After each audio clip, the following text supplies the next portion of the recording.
મારી હારે આજે તું પેચ લગાવતો નહીં, નકર તારું આઈડે ઉપડી જાહે. તારી હારે પેટ લગાવવા હે, તારી પતંગ કાપીએ, આખા ગામની પતંગ કાપીએ આ ચાઇના દોરીથી. ચાઇના દોરી? એટલે ચાઇના દોરી નો વપરાય. ચાઇના દોરીથી આપણને બહુ નુકસાન થાય અને ચાઇના દોરી વાપરવી મોટો ગુનો છે. તારી સલાહ તારી પાસે રાખ. તહેવાર આવે ત્યારે જ તમને સલાહ દેવાનું હું છે. દિવાળી આવે તો કે ફટાકડા નહીં ફોડવાના, ધૂળેટી આવે તો કે કલર નહીં ઉડાડવાનો, સંક્રાંત આવે તો કે પતંગ નહીં ચગાવવાની. પણ તને પતંગ ચગાવવાનું કોણ ના પાડે છે? તું આખો દી પતંગ ચગાવ, પણ આ ચાઇના દોરીથી નહીં, એમ તને કહું છું. આ ચાઇના દોરી મારી પાસે તને ખબર હે, મને ખબર હે, બાકી બીજા કોઈને ક્યાં ખબર હે? તું તારું કામ કર ને. કાંઈ વાંધો નહીં, ટાણું આવશે ને ત્યારે હું તને જવાબ દઈશ.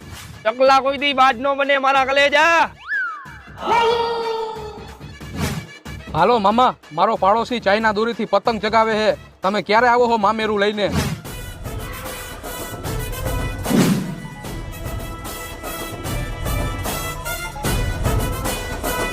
કાપે આજ તો આખા ગામની પતંગ કાપી નાખું.